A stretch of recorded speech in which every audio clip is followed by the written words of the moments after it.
Mesdames et messieurs, vous êtes déjà des habitués de cet espace où des enseignements vous sont donnés et déjà je ne veux pas tarder à présenter toute l'équipe qui est avec moi. Tout d'abord l'équipe technique qui est derrière les caméras et ensuite notre invité de tous les numéros que nous avons présentés jusque-là. Bienvenue pasteur. Merci beaucoup frère Isaac. Voilà pasteur Gabriel Maloba, avec vous nous parlons d'un thème très particulier. Nous allons vite aller dans le corps de cette émission parce que le thème est très important et il demande vraiment un enseignement profond de la parole de Dieu, des versets de la Bible qui nous montrent des choses qui nous arrivent dans les églises où nous sommes ou même dans la société. En général, nous parlons d'un thème particulier, les pharisiens du temps présent ou encore les chrétiens hypocrites. Ça, c'est un terme qui est rapporté justement à ce que Christ dit sur les pharisiens, même dans le livre de Matthieu, chapitre 23, où Christ est en train de décrire ces personnes qui sont, disons, presque rétrogrades par rapport à la parole de Dieu, des personnes qui se sont converties mais qui n'ont pas accompli toute la conversion, des personnes qui ne se répandent pas, qui n'ont pas accompli l'œuvre de la repentance dans leur vie. Donc ce sont ces personnes-là qui sont obligées de cacher alors pour ce faire ce qu'ils ont à l'intérieur. Ils blanchissent les tombeaux tels que le Christ le dit, mais cela a un grand impact sur l'Église parce que les mauvaises compagnies corrompent les bonnes mœurs, la Bible nous le dit. Donc vivre aussi à côté des personnes pareilles, ça influence en mal. Nous avons vu, je crois, ce que fait l'influence dans la vie d'une personne. Il y a des discours d'affermissement où, pasteur, vous nous avez enseigné la mauvaise influence et l'influence en général et les effets qu'elle produit. Alors aujourd'hui, nous parlons de ces chrétiens hypocrites. Déjà dans le numéro passé, vous nous avez d'abord expliqué le chrétien. En quoi consiste la vie du chrétien? Elle consiste en la repentance et la conversion, au passage des ténèbres vers la lumière, de Satan à Dieu, tel que Paul le dit dans la Bible. Et vous avez rapporté ces caractéristiques aux caractéristiques du chrétien hypocrite, lui qui est presque en fait rétrograde, comme je le disais tantôt. Vous avez montré ces caractéristiques-là en comparaison avec le chrétien qui est converti, le chrétien, le vrai chrétien en soi. Et aujourd'hui, nous allons encore plus entrer en détail parce que ces personnes-là vivent aussi dans les églises. Ces personnes-là sont dissimulées, comme nous le savons, parce qu'ils jouent de l'hypocrisie, ils cachent leur vraie nature. Et peut-être pour aider nos bien-aimés qui n'ont pas suivi l'émission passée, je vous recommande de prendre un bloc-notes ou un carnet pour noter aussi des versets parce qu'il y a beaucoup de versets et beaucoup de choses qui peuvent vous aider à évoluer dans la vie chrétienne. Alors, pasteur, est-ce que vous pouvez en bref nous rappeler ce que vous nous avez dit la fois passée sur ce chrétien hypocrite, ce chrétien qui s'est éloigné de la voie de Dieu et qui est en train de cacher justement cette nature? Merci beaucoup Isaac. Merci, c'est très important que nous puissions encore une fois de plus revenir sur ces thèmes et nous en parlerons tant que le Seigneur nous donnera encore suffisamment de temps pour que nous puissions décortiquer ces thèmes. Qu'est-ce qui se passe exactement? Le chrétien est appelé à vivre selon le modèle que Christ lui a donné, mais ce chrétien-là doit faire très attention pour éviter de pouvoir entrer dans le conformisme. Et malheureusement, aujourd'hui, plusieurs commencent très bien. Ils servent le Seigneur, ils sont dans la crainte de Dieu, ils sont dans la sanctification, ils sont dans la consécration, dans la communion fraternelle, dans l'amour. Mais au fur et à mesure qu'ils avancent, il y a une sorte d'habitude. On s'habitue aux choses de Dieu et à un certain moment, on oublie ce que nous sommes venus faire en tant que chrétiens. Et c'est là qu'arrive maintenant cette vie d'hypocrisie et tout le reste. Maintenant, qu'est-ce que le Seigneur nous demande? Ce que le Seigneur nous demande, c'est de pouvoir abandonner ces semblants-là que nous faisons, que nous puissions revenir à lui. C'est ce que le Seigneur attend de nous. Et si nous en parlons, c'est pour que chacun de nous se prépare, pour qu'il sache que le Seigneur n'est pas impressionné par les attitudes extérieures. Si bien que les attitudes extérieures sont importantes, mais quand elles ne rencontrent pas l'état intérieur, c'est-à-dire s'il n'y a pas conformité entre ce qui est à l'intérieur et ce qui est extérieur, en ce moment-là, tout simplement, nous sommes dans ce que nous appelons hypocrisie. Et quand on est dans l'hypocrisie, l'appel de Dieu, c'est que nous puissions revenir à lui. Ce que nous puissions nous repentir, que nous puissions quitter cette rétrogradation et que nous puissions revenir au premier amour, à la crainte que nous avions, à l'engagement que nous avions, de telle manière que nous soyons agréables devant le Seigneur. C'est pourquoi Jésus, vous verrez qu'il a parlé beaucoup, beaucoup et beaucoup des pharisiens. Et vous savez que dans l'équipe qui a comploté pour amener Jésus à la croix, les pharisiens ont joué un très grand rôle. C'est-à-dire aujourd'hui encore, nous avons des gens qui s'appellent des dieux, mais qui en réalité combattent l'Église. Il est chrétien, mais en réalité, il combat l'Église. Il combat l'œuvre de Dieu. Vous vous posez des questions, mais il est quel type de chrétien? Comment je peux être chrétien et empêcher dire aux gens de ne pas aller à l'Église? Comment je peux l'être? Comment je peux être chrétien et amener les autres à la rébellion? Non, ce n'est pas normal du tout. Mais ça, ce n'est pas le sous-thème d'aujourd'hui. J'aurais bien voulu que nous puissions parler plus du chrétien ou du pharisien vis-à-vis de la parole de Dieu, vis-à-vis des enseignements. Tout simplement sur ce point-là, parce qu'il y a beaucoup de choses à dire. Et tu sais qu'avant que nous ne puissions développer quoi que ce soit, la parole de Dieu a l'autorité suprême. En tant que chrétien, je dois suivre et obéir à la parole de Dieu. Et Jésus-Christ dit ceci: celui qui enlèvera ou qui ajoutera, il sera sanctionné. C'est-à-dire, je n'ai pas le droit d'ajouter, je n'ai pas le droit de retrancher. Je dois communiquer la parole telle que le Seigneur la veut, telle qu'elle doit être annoncée. Même si ça me plaît, même si ça ne me plaît pas, je dois l'annoncer comme telle. Tu vois? Alors, un jour, un frère me dit, mais pasteur, dis-moi un peu, mais quand vous prêchez là, est-ce que les choses que vous prêchez vous-même là, c'est-à-dire que vous avez déjà tout accompli et tout, je lui dis non. Il y a des choses qui sont d'abord une interpellation pour moi-même. Il y a des choses qui m'enseignent moi-même. Il y a des choses qui me choquent moi-même. Quand je les écoute, ça me percute le cœur. Moi-même, quand je prépare le message, je me sens moi-même touché. J'ai dit, Seigneur, ici, je dois améliorer. Et je prie pour que j'améliore afin que j'avance. Et je ne peux pas sélectionner seulement ce qui me plaît. Non. Mais l'attitude des pharisiens, c'est cela. Nous allons le voir au fur et à mesure que nous avançons. Tu verras que les pharisiens ont eu une attitude hypocrite, une attitude tout à fait incorrecte vis-à-vis de la parole de Dieu. Et malheureusement, aujourd'hui, c'est ce que nous vivons. Et dans l'enseignement et dans la mise en pratique de la parole, ceux qui se disent aujourd'hui chrétiens, nous sommes totalement à côté de ce que le Seigneur nous demande. Alors aujourd'hui, l'aspect que vous évoquez, c'est ces pharisiens face à la parole de Dieu. Je me rappelle que Christ a dit à un moment donné à ses disciples que écoutez ce qu'ils disent, mais ne faites pas ce qu'ils font. Est-ce que dans l'Église, on ne peut pas se limiter à écouter seulement? Est-ce qu'ils peuvent nous influencer même quand on se limite à écouter? Comment est-ce qu'ils se conduisent devant l'enseignement et la parole de Dieu? Merci beaucoup. Comment ils se conduisent et qu'est-ce qu'ils font exactement? Je pense que on peut lire d'abord dans Matthieu, parce que Matthieu a beaucoup écrit sur l'attitude des pharisiens en revenant sur plusieurs aspects. Chapitre 15, souffrez que nous puissions lire ces versets. Ça part du premier verset jusqu'au 9e verset. Il y a beaucoup d'éléments qui vont en fait permettre à ce que nous puissions développer la matière d'aujourd'hui, et nous lirons un peu ça et là aussi. Matthieu chapitre 15, nous lisons à partir du 1er jusqu'au 9e verset. La Bible dit: alors des pharisiens et des scribes vinrent de Jérusalem auprès de Jésus et dirent: pourquoi tes disciples transgressent-ils la tradition des anciens? Car ils ne se lavent pas les mains quand ils prennent leur repas. Il leur répondit: et vous, pourquoi transgressez-vous le commandement de Dieu au profit de votre tradition? Comment, pourquoi transgressez-vous le commandement de Dieu au profit de votre tradition? Oui. Car Dieu a dit: honore ton père et ta mère, et celui qui maudira son père ou sa mère sera puni de mort. Mais vous, vous dites: celui qui dira à son père ou à sa mère, ce dont j'aurais pu t'assister est une offrande à Dieu, n'est pas tenu d'honorer son père ou sa mère.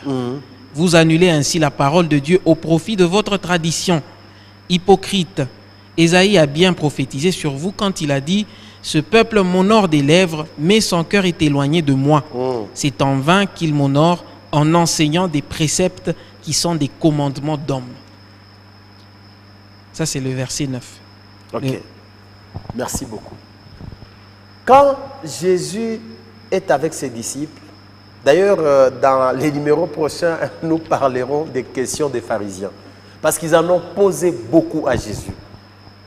En réalité, il y a même des gens qui viennent dans les églises, ils posent des questions, pas parce qu'ils veulent apprendre, pas parce qu'ils veulent connaître et recevoir la révélation, mais ils posent des questions pour discuter, pour commencer à commenter, ainsi de suite. Et des gens comme ça, l'apôtre Paul dit à Timothée, ne te lance pas dans des discussions folles. Parce qu'en réalité, ce n'est pas en discutant avec lui que vous allez l'aider. Alors, ça nous parlerons plus tard. Mais ils viennent, ils disent à Jésus, pourquoi tes disciples ne lavent pas les mains? Alors Jésus leur dit ceci, mais vous pharisiens, je ne vous comprends pas. Comment avez-vous pris la parole de Dieu? Vous l'avez mise de côté, mais vous avez pris votre tradition, vous avez placé là.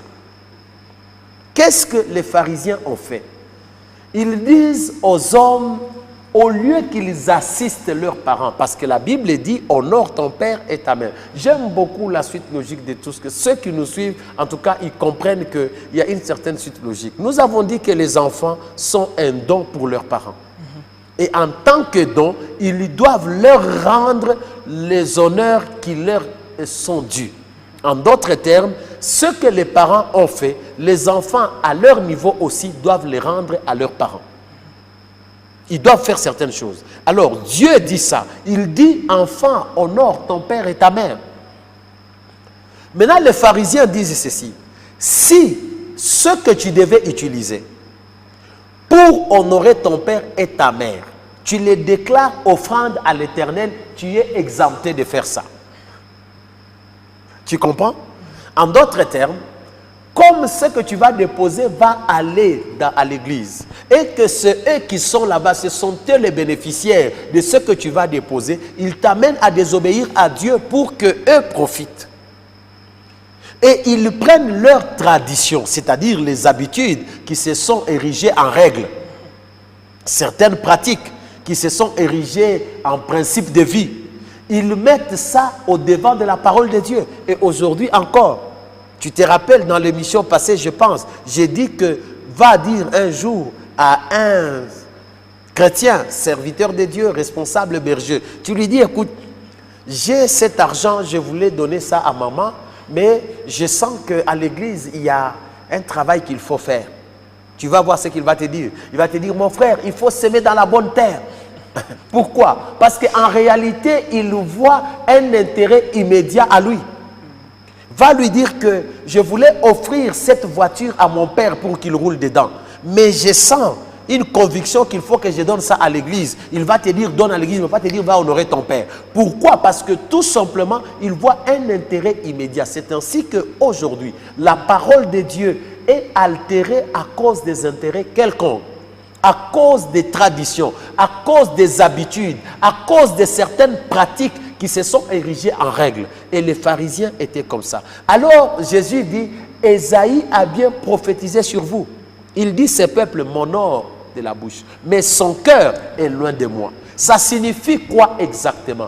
Quand les pharisiens disent quelque chose de sa bouche, dans le cœur, ce n'est pas ce qui est dedans.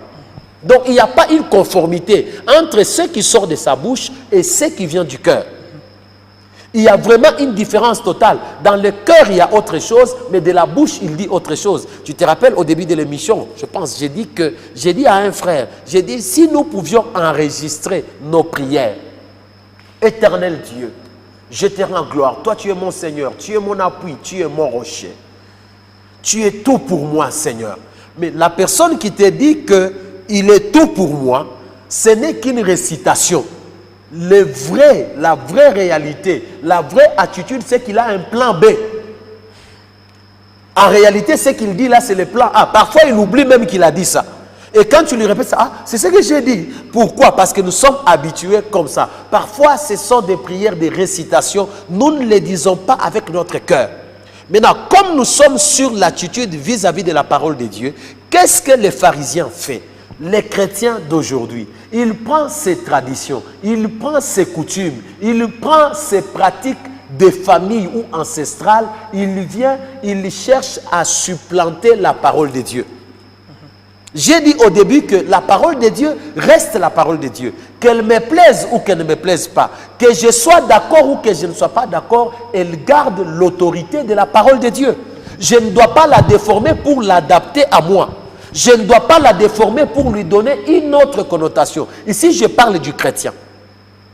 Quel que soit, qu'il soit serviteur ou qu'il soit fidèle ou qu'il ait une fonction quelconque dans l'église, je parle du chrétien. Quel que soit son niveau, quelle que soit sa fonction, nous ne devons pas déformer la parole de Dieu. Nous ne devons pas prendre nos pratiques de famille. Nous ne devons pas prendre les habitudes culturelles. Nous ne devons pas prendre telle ou telle autre chose, venir les supplanter par rapport ou mettre alors à la place de la parole de Dieu et ainsi commencer à déclarer des choses pareilles. Non. Et c'est ce que Jésus reproche aux pharisiens. Et aujourd'hui encore, il y en a plusieurs. Quand nous allons avancer, je vais expliquer ça très bien. J'aimerais peut-être qu'on lise d'abord dans Matthieu chapitre 23. À partir du premier verset jusqu'au 4e. Matthieu chapitre 23, 1 à 4, la Bible dit: alors Jésus, parlant à la foule, dit à ses disciples: dis-les, les scribes et les pharisiens sont assis dans la chaire de Moïse. Faites donc et observez tout ce qu'ils vous disent, mais n'agissez pas selon leurs œuvres, car ils disent et ne font pas. Ils lient des fardeaux pesants et les mettent sur les épaules des hommes, mais ils ne veulent pas les remuer du doigt. Verset 5. Ils font toutes leurs actions pour être vus des hommes. Il dit, les pharisiens, les scribes sont assis dans la chair de Moïse. Ça signifie quoi exactement?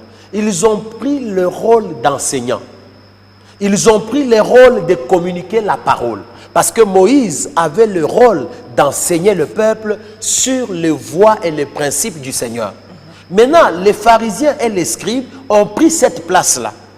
Ils enseignent. Mais en réalité, ils enseignent eux-mêmes ne font pas. Non seulement ils déforment la parole de Dieu, mais ils enseignent des choses qu'ils ne font pas. Alors Jésus dit ceci: ils lient sur les dos des autres des fardeaux que eux-mêmes ne savent pas remuer du doigt. Même pas porter, juste remuer. Ils ne savent pas le faire. Donc en réalité, les pharisiens, vis-à-vis de la parole de Dieu, un, ils déforment la parole de Dieu.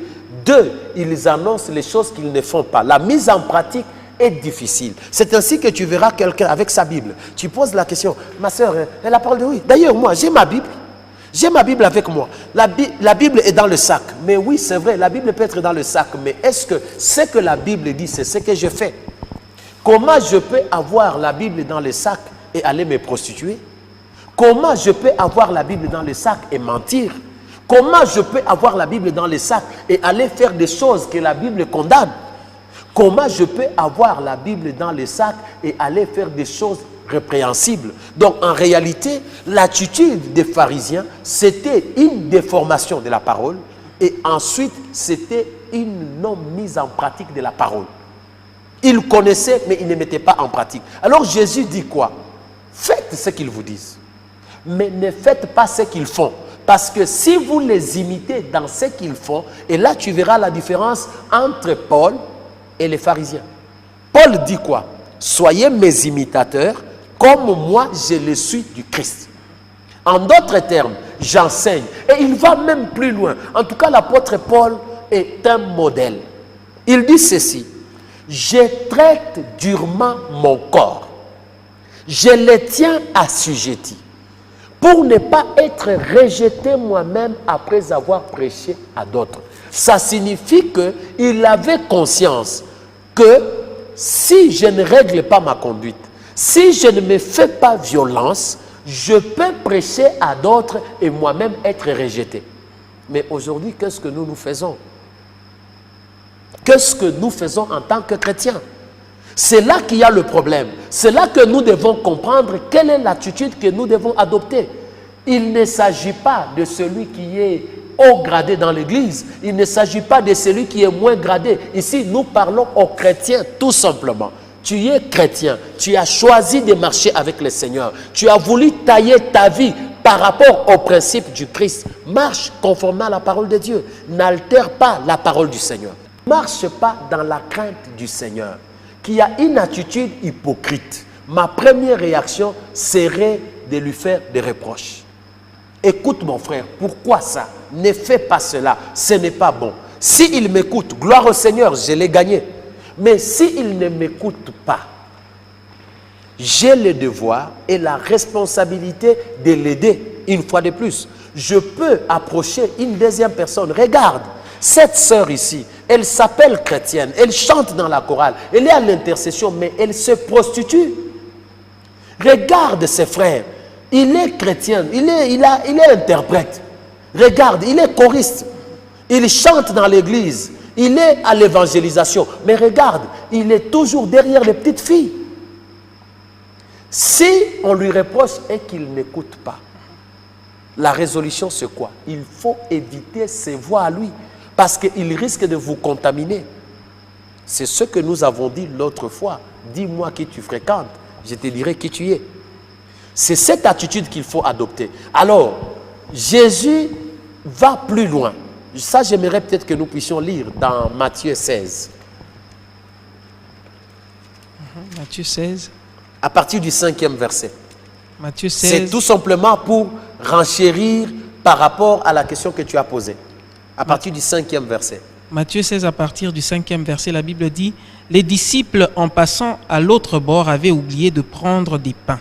Jésus leur dit: gardez-vous avec soin du levain des pharisiens et des sadducéens. Gardez-vous avec soin. Gardez-vous avec soin du levain des pharisiens et des sadducéens. Maintenant, tu peux continuer. Verset 7. Les disciples raisonnaient en eux-mêmes et disaient: c'est parce que nous n'avons pas pris des pains. Jésus, l'ayant connu, dit: pourquoi raisonnez-vous en vous-même, gens de peu de foi, sur ce que vous n'avez pas pris des pains? Êtes-vous encore sans intelligence et ne vous rappelez-vous plus les 5 pains des 5000 hommes et combien de paniers vous avez emportés, ni les 7 pains des 4000 hommes et combien de corbeilles vous avez emportés? Comment ne comprenez-vous pas que ce n'est pas au sujet des pains que je vous ai parlé? Gardez-vous du levain des pharisiens et des sadducéens. Alors ils comprirent que ce n'était pas du levain du pain qu'il avait dit de se garder, mais de l'enseignement des pharisiens et des sadducéens. Voilà. C'est de l'enseignement des pharisiens et des sadducéens. Jésus dit: gardez-vous avec soin. C'est garder, c'est déjà se protéger. Mais il insiste, il dit: gardez-vous avec soin. En d'autres termes, avec beaucoup de précautions. Faites attention. Pourquoi? Parce que la Bible dit ceci: la foi vient de ce qu'on entend. Et ce qu'on entend vient de la parole du Christ. Un jour, je disais à l'église ceci: faisons attention avec les enseignements que nous suivons. Parce que ces enseignements peuvent nous déformer. Aujourd'hui, il y a des gens qui ont des familles divisées. Il y a des gens aujourd'hui qui ne se parlent pas frères et sœurs. Pas à cause d'autre chose, à cause tout simplement des mauvais enseignements qu'ils ont suivis. On leur a parlé des états d'âme, on leur a parlé des esprits de servitude, on leur a parlé de ceci ou de cela. Ces choses-là ont déformé leur compréhension. L'amour du Christ a disparu. Et je disais encore ceci une fois à l'église quand je parlais. J'ai dit ceci: quand quelqu'un prêche, il doit faire attention. Quand nous prêchons, nous parlons de Dieu, nous parlons de Jésus, nous parlons du Saint-Esprit. Et nous ne devons pas être négatifs dans notre prédication. Je ne peux pas commencer la prédication, prendre 45 minutes, prendre 50 minutes, 1 heure. Il y en a même qui font 2 heures. Dans les 2 heures, il va citer Dieu 2 fois, mais il va citer Satan 100 fois. Maintenant, tu es en train de prêcher Dieu ou tu es en train de prêcher Satan? Tu vois? Donc, on peut déformer la personne. Parce que ce que j'entends, c'est ce qui crée ma foi. C'est ainsi qu'aujourd'hui, par exemple, si tu poses la question à quelqu'un entre les anges et les démons, il te dira que les démons existent. Les anges, ils peuvent douter. Pourquoi? Parce qu'en réalité, dans nos prédications, c'est démon, démon, démon, démon, démon, démon. Et les anges, nous ne les citons même pas. Alors que si nous avons la révélation, nous allons comprendre que les anges sont en activité. Jusqu'aujourd'hui, ils sont en activité. Ils travaillent. Et ils sont plus nombreux que les démons. Pourquoi nous n'en parlons pas? C'est parce que tout simplement, quand nous enseignons, nous ne comprenons pas ce que nous sommes en train de dire et quel est l'impact que cela produit sur les personnes qui écoutent. Mais Jésus dit, faites attention avec les levains des pharisiens. Ce qu'ils enseignent, ce n'est pas la parole de Dieu, mais c'est la tradition des hommes. Ils prennent leurs coutumes. C'est alors que quand je suis de telle tribu, je rentre dans ma tribu, je me dis, bon, quelle est la pratique habituelle dans ma tribu? Est-ce que cette pratique peut trouver une justification dans la parole de Dieu? Alors je commence à chercher des versets pour justifier ça. Un jour, j'ai posé la question à un frère. Je ne sais pas si nous avons encore un peu de temps, je peux en parler. Il me dit, pasteur, je ne comprends pas. Pourquoi dans votre église, pasteur, ça c'est le blasphème? Comment vous autorisez aux femmes de venir habillées en pantalon? Pasteur, la Bible interdit ça. J'ai dit, ah oui, c'est vrai. La Bible interdit. Je dis oui, mais dis-moi, quel est ce verset-là? Il dit, pasteur, lis Deutéronome 22, le verset 5. La Bible dit, Deutéronome 22, le verset 5, que la femme ne doit pas porter l'habit de l'homme. Je ne sais pas si tu peux lire ça.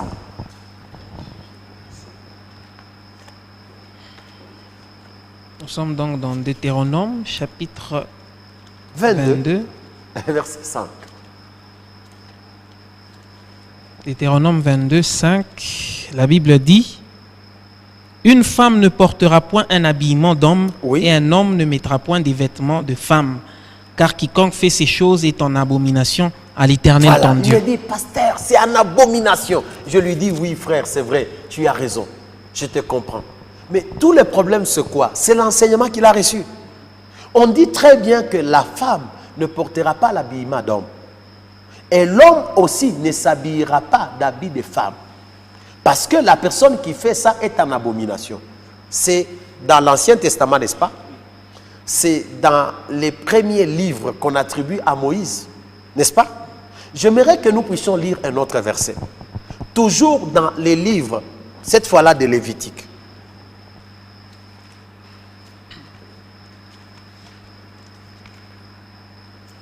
Chapitre 19. Lévitique 19. Verset 19. Verset 19, la Bible dit, « Vous observerez mes lois. Tu n'accoupleras point des bestiaux de deux espèces différentes. Oui. Tu n'ensemenceras point ton champ de deux espèces de semences. Et tu ne porteras pas un vêtement tissé de deux espèces de fils. » De fils plutôt. Ok, merci. C'est toujours sur l'habillement. On dit quoi? Tu ne porteras pas un habit ayant des espèces de fils. En d'autres termes, le fil coton et polyester, tu ne dois pas porter. Tu ne mettras pas dans ton champ deux semences différentes. Tu ne vas pas accoupler des animaux de deux espèces différentes. Alors je me dis ceci, les personnes qui ont enseigné sur Deutéronome 22, 5, ont-elles lu Lévitique 19, 19? Parce que tous nos habits ici que nous portons, on te dira 65% polyester, 35% coton. En d'autres termes, on a mélangé les fils. Et la personne porte ça.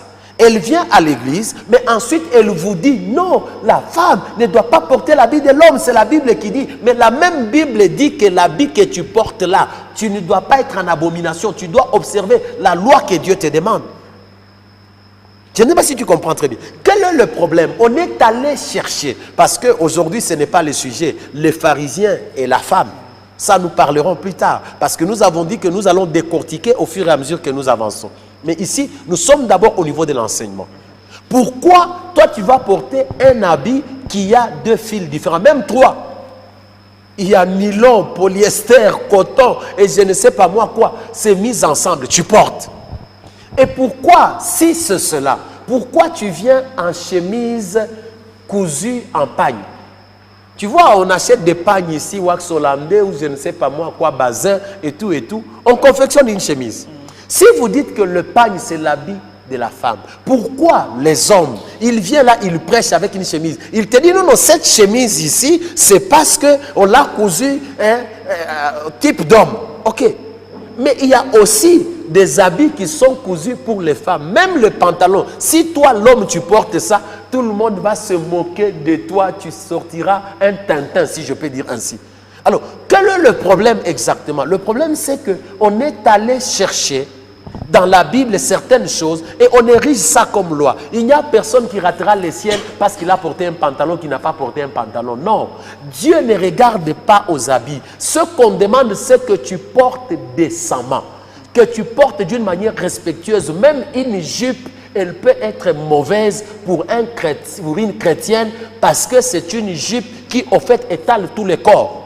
C'est une jupe qui n'est pas respectueuse. Même une robe qui va jusque-là peut être mauvaise parce que c'est une robe qui est tamis. Au fait, elle est transparente. Quand la sœur porte cela, ça montre tout le corps. Même les pantalons que toi tu portes, mon frère, tu ne peux pas porter un pantalon qui montre tous tes sous-vêtements. Non, tu ne dois pas porter ça. Tu dois respecter le corps qui est le temple du Saint-Esprit. Donc tu vois qu'à ce niveau-là précis, on érige des dogmes comme ça. Et on dit non, tu ne dois pas venir. Quand une sœur qui est fatiguée du monde, elle n'est même pas encore enseignée. Un jour j'ai dit à l'église ceci, mais écoutez, on ne peut imposer la parole de Dieu qu'à celui qu'on a enseigné. Si vous n'avez pas encore enseigné à la personne, comment vous lui imposez des choses? C'est ainsi que quelqu'un vient, il vient pour se convertir. En fait, dans le monde, il vit dans le péché. Dans le monde, il vit dans la dissolution. Dans le monde, il vit dans les dérèglements. Maintenant, il vient dans l'église. Avant même que vous ne puissiez l'enseigner, vous l'affublez des principes, des dogmes, des choses. À un certain moment, il se rend compte qu'en tout cas, ce n'est plus possible. Alors que ce dont il a besoin, c'est d'abord de venir dans l'église, qu'il se convertisse, et ensuite que vous puissiez lui dire quelle est la conduite à adopter. Mais nous voulons que les gens se convertissent dans le monde et qu'ils viennent dans l'église. Non, non, ils doivent venir tels qu'ils sont là. C'est dans l'église qu'on doit les aider. Tu vois? Maintenant, quand tu es dans l'église et que tu es assis dans l'église, ici, je ne parle pas aux païens. C'est pourquoi nous avons dit que nous sommes rentrés dans la maison. Nous parlons aux chrétiens, aux hommes et aux femmes qui ont donné leur vie à Jésus. Vous qui avez donné votre vie au Seigneur, vous servez le Seigneur, vous êtes choriste, vous êtes évangéliste, vous êtes intercesseur, vous êtes protocole, vous êtes technicien dans l'église, vous êtes instrumentiste, vous êtes fidèle, ça fait déjà autant de temps, vous avez une Bible, vous avez suivi des séminaires et des conventions. Ce que le Seigneur vous demande, c'est que vous puissiez avoir une attitude et un comportement à la manière du Christ. Tout simplement. Mais voilà comment est-ce qu'aujourd'hui encore, on peut transformer, on peut prendre quelque chose. Quel est le problème? Je me rappelle que chez nous, en tout cas, papa n'acceptait pas que la femme porte un pantalon. Maman n'a jamais porté un pantalon. Alors en ce moment-là, j'ai dit aussi à tout le monde, non, vous ne devez pas porter des pantalons, mais il y a des pantalons pour femmes et des pantalons décents. Je ne dis pas des collants et des choses comme ça, non. J'ai pas... Pour porter, la règle, c'est la décence. C'est-à-dire le respect du corps et la pudeur. Tout simplement, je dois bien m'habiller, je dois protéger mon corps et je ne dois pas exposer les parties sensibles de mon corps. Je dois bien m'habiller pour honorer le Seigneur. Et même quand on me voit habillé, concentre réellement que je me suis habillé, pas avec extravagance, pas avec légèreté, mais je m'habille juste et bien. Et c'est tout. Voilà, pasteur, peut-être une dernière question. Vous avez parlé de ces chrétiens, vous avez évoqué un cas particulier. Vous nous dites que l'Église est faite pour changer les personnes qui viennent dans le monde. Ce n'est pas dans le monde qu'on les change, mais dans l'Église. C'est dans l'Église. Alors, je me tourne du côté de ces chrétiens hypocrites. Vous avez dit, bien sûr, qu'il ne faut pas suivre leurs mœurs. Mais admettons qu'ils sont comme ça et qu'ils sont dans l'Église. C'est vrai qu'ils doivent changer dans l'Église. Est-ce que cela ne peut pas poser problème? Peut-être que c'est au niveau de l'organisation de ceux qui dirigent l'Église. Est-ce que ça ne peut pas poser problème? Admettons que ce chrétien hypocrite est un enseignant dans l'Église. Ça provoque même une attitude de méfiance chez les gens qui vont vers les églises. Parce qu'en principe, les enseignements qui nous sont donnés dans les églises nous permettent, quand on s'attache à ces serviteurs, c'est aussi pour copier des bonnes attitudes qu'ils ont acquises, par exemple, à partir de la parole de Dieu. Vous ne trouvez pas qu'il y a un problème aussi de gestion de ces personnes? Comment est-ce qu'on va les gérer? Quelqu'un qui est chrétien hypocrite, vous avez peur d'être contaminé par ses mœurs, mais en même temps, vous le gardez à l'église auprès des brebis qui sont encore faibles. Vous ne trouvez pas qu'il y a une controverse, un problème? Merci beaucoup. En réalité, tout le monde n'est pas appelé à enseigner. Ça, c'est très important. Et les personnes qui enseignent, nous devons faire très attention. Pourquoi? Parce que le fait que nous enseignons, nous prenons une certaine responsabilité. Et non seulement ça, nous serons jugés en fonction de ce que nous sommes en train d'enseigner. Alors, vous me dites qu'un chrétien hypocrite mais enseignant, non, il ne mérite pas. La discipline de l'Église doit les mettre à côté. C'est pour ça, dans l'Église, il doit y avoir une discipline. Comment voulez-vous enseigner aux gens de ne pas s'enivrer, mais vous-même, vous vous enivrez? Comment voulez-vous dire aux gens de s'aimer réellement, mais vous-même, vous êtes dans l'inimitié? Comment voulez-vous dire aux gens, vous savez, il y a des choses terribles. Un chrétien me dit ceci, pasteur, il y a quelque part un serviteur de Dieu. On est allé les consulter. Le frère dit, pasteur, j'ai eu un peu d'argent, je vais faire une affaire et tout ça. Et je lui dis, frère, c'est vrai, tu as combien d'argent? Il dit, non, pasteur, j'ai autant. Il dit, ah, ok, ça va. En tout cas, je pense qu'il faut que tu viennes avec cet argent-là, je vais te dire ce qu'on va faire. Parce que réellement, je pense que tu es la réponse de Dieu pour moi. Je me demandais exactement, et je crois que c'est le Seigneur qui t'a envoyé. Tu sais comment ça s'est terminé? Le pasteur a pris l'argent, il a tout utilisé et le frère a été bloqué dans son projet. Et quand le frère a commencé à suivre, le pasteur a commencé à le menacer pour dire, je vais te maudire. Tu ne sais pas que tu ne dois pas toucher au oin de l'Éternel. Alors, qu'est-ce qui se passe exactement? Mais comment tu peux dire aux gens de ne pas escroquer, mais toi tu escroques? Comment tu peux dire aux gens de ne pas faire, mais toi tu fais? C'est ce que l'apôtre Paul dit aux Romains. Il dit ceci, comment enseignes-tu aux autres de ne pas dérober, mais tu dérobes? Comment dis-tu de ne pas faire ceci, mais toi-même tu fais? Pourquoi tu les fais? Et en ce moment-là, la discipline de l'Église doit être là. Comment tu peux dire, tu sais, non, que le Seigneur nous aide? Pourquoi? Parce qu'en réalité, quand vous êtes rétrograde, vous ne pouvez pas donner ce que vous n'avez pas. En principe, quand j'enseigne, ce que j'enseigne doit d'abord m'enseigner moi-même. C'est ainsi que l'apôtre Paul dit ceci. Je vous ai dit de ne pas être en contact avec les impudiques, avec les ivrognes, avec les idolâtres et tout ça. Ce n'est pas les idolâtres au sens large du terme. Mais c'est ceux qui s'appellent frères, mais qui sont idolâtres. Ceux qui s'appellent frères, mais qui sont impudiques. Ceux qui s'appellent sœurs, mais qui sont dans les mauvaises choses. Ces personnes-là, il ne faut pas être en contact avec eux. Ça signifie que nous faisons d'abord le travail d'exhortation. Mais si ces personnes ne comprennent pas, nous devons nous retirer. Et c'est là que la discipline de l'Église existe. Et j'aimerais te dire à toi, qui a été sanctionné dans l'Église. Tu t'es rebellé et tu es parti. Tu as commis une grosse erreur. Tu as commis une grosse erreur. Beaucoup aujourd'hui, ils vont d'église en église. Dès qu'ils sentent que la discipline de l'église commence à les suivre pour dire, frère, tu ne dois pas faire. Non, non, non, non. Je commence ici. On commence vraiment à me suivre. Non, écoutez, c'est ma vie privée. Non, mon frère. Si aujourd'hui, là, on veille sur toi pour que tu aies une bonne conduite, c'est pour t'aider. Parce que Jésus dit quoi? Faites attention avec les levains. Le levain est contagieux. Parce qu'un peu de levain fait lever toute la pâte. Ça signifie qu'aujourd'hui, quelqu'un qui a une mauvaise conduite peut entraîner les autres dans cette mauvaise conduite. Un jour, j'ai dit ceci. Avant que tu ne viennes à Christ, tu t'es prostitué. Mais tu viens dans l'église, tu continues la prostitution. Pourquoi? Pourquoi? Avant de venir à Christ, tu t'enivrais. Tu es aujourd'hui dans l'église, tu prêches, écoutez mes frères et mes sœurs, ne vous enivrez pas de vin, c'est de la débauche et tout ça. Mais toi-même, à côté, tu t'enivres. Il y a même des clèves, des ivrognes. Il se retrouve quelque part là, il boit, il parle, il rit, et ainsi de suite, mais il prêche autre chose. Non. La Bible dit ceci dans Apocalypse, que celui qui se suit davantage, que celui qui se sanctifie aussi. En d'autres termes, si aujourd'hui tu as choisi la voie du péché, n'oublie pas, nous avons commencé cette émission où en parlant de la vie chrétienne, nous avons dit qu'il y a deux choses, c'est l'ignorance et l'endurcissement du cœur, qui peut amener quelqu'un à avoir une attitude païenne.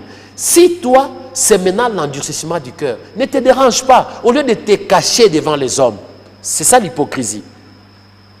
Fais-le tranquillement, comme ça le jour où tu pourras être sanctionné, où tu subiras la conséquence de ce que tu fais. Au moins tu es conscient, tu sais que tu l'as fait et c'est pour ça que tu subis. Au lieu d'avoir un pied dedans, un pied dehors, pour rien. Si c'est le plaisir, la volupté, livre-toi totalement. Mais sache que dans tout ce que tu fais, tu seras appelé en jugement. Tout simplement. Alors ça signifie qu'une personne qui se comporte de cette manière doit être reprochée. La Bible dit que nous devons nous exhorter mutuellement. Nous devons nous encourager à marcher dans la crainte de Dieu. C'est ça le rôle. Je ne suis pas là pour pousser mon frère. Non. Je ne suis pas là pour l'aider à faire le péché. Non. Je suis là pour l'aider à revenir vers le Seigneur, à l'exhorter afin qu'il ne puisse pas quitter la voie du Seigneur. Mais s'il ne m'écoute pas et qu'il me résiste, il dit non, ne vous mêlez pas de ma vie. Écoutez, ça c'est ma vie privée. Ah. Là, c'est autre chose. En ce moment-là, je me dis, ok, il a choisi sa vie et je dois m'en éloigner. Tout simplement. Et c'est cette attitude-là que nous devons avoir. Voilà, merci beaucoup, pasteur. Je crois que plus nous avançons, plus nous entrons en détail et plus nous découvrons, parce que dans la première émission, c'était une vue assez générale, globale du chrétien et du chrétien hypocrite. On a fait une sorte de comparaison pour voir quelles sont les attitudes de l'un et de l'autre. Et pour ce numéro, deux choses à retenir parmi les attitudes ou les fruits qui manifestent que celui-ci est un chrétien hypocrite. Tout d'abord, il déforme les Écritures, ce qui est contraire même à la parole de Dieu qui dit « Vous ne retrancherez ni n'ajouterez rien à cette parole ». Et de deux, c'est une personne qui, en dehors de déformer la parole de Dieu, il ne pratique pas la parole de Dieu. Donc, une personne qui s'éloigne même de ce que Jésus-Christ nous recommande, parce qu'il nous dit qu'il faut écouter sa parole et la mettre en pratique. Je crois que sur cela, on a insisté. Vous nous avez aussi souligné une caractéristique très importante ou un point très important selon lequel des gens, en déformant la parole de Dieu, apportent leurs traditions, leurs tendances, leurs sentiments, leurs idéaux, je ne sais pas, et ça dépend de tout cela. Donc, dans les églises, il suffit de faire attention parce que les chrétiens hypocrites s'y trouvent. C'est vrai que c'est dans l'église où ils seront changés, mais il ne faut pas les mettre les chrétiens à la merci de ces personnes parce qu'ils risquent d'être détournés. Voilà donc pour cet aspect d'aujourd'hui, donc les deux caractéristiques, et je crois que prochainement, nous allons encore voler sur d'autres caractéristiques. Effectivement, oui. Il y a encore beaucoup de choses dont nous parlerons et je pense que je les réserve pour la fois prochaine. Voilà, merci beaucoup, pasteur. Le temps nous est imparti. Après l'heure, ce n'est plus l'heure. Merci pour votre fidélité. Cette émission est à suivre sur nos chaînes partenaires, mais aussi à se procurer si vous voyez ou vous contactez les numéros et les adresses qui vous seront affichés jusqu'à la fin. Si vous pouvez aller naviguer en ligne, vous allez trouver les temps forts sur notre chaîne YouTube ou encore sur notre page Facebook. Ce qui serait important, c'est l'interaction, c'est que vous puissiez réagir, que vous posiez vos questions. C'est ça qui va nous permettre d'avancer, à améliorer même cette émission parce que notre vision, ce sont vos cœurs, ce sont vos vies. Nous voulons que Jésus-Christ puisse vous atteindre, pasteur. Merci encore pour cet enseignement. Merci frère Isaac, merci à tous ceux qui nous suivent et le plus important, ce que nous avons suivi, que nous les mettions en pratique. Voilà, merci à vous, merci à toute l'équipe technique qui a donc tenu ce discours d'affermissement. Au revoir et à très bientôt. Merci.